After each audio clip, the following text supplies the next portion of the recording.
Looks like Big Poof's gonna lay an egg. Welcome to Gardening with Ducks. In this video, I'm going to be talking about one of my favorite tools for the garden. 5-gallon water buckets, or 5-gallon buckets for other purposes in general. But for me, I started using these as watering buckets for trees, like this 3-year-old hazelnut tree slash bush I have behind me here. When planting a tree, you want to give it water, maybe about this amount of water, once or twice a week, depending on how dry the weather is, in order to ensure that it'll thrive in your area and also get enough water to make it through sometimes a dry summer. Particularly here, our summers are pretty dry.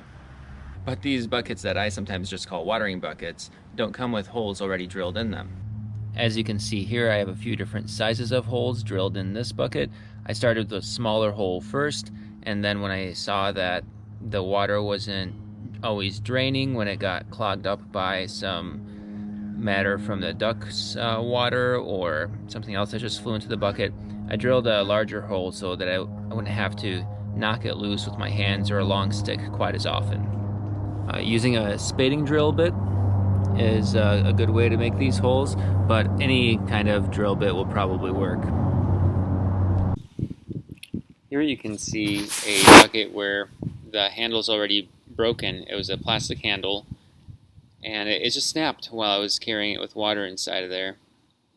On this other bucket, you can see how the plastic handles, under the weight of water, will actually break into the side of the bucket.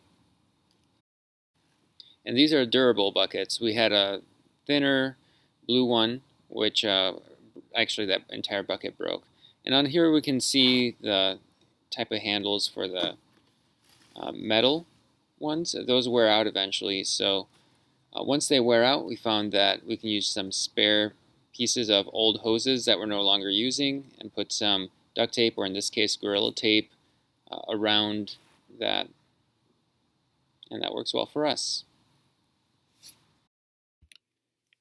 There's just so many great uses for these 5-gallon buckets.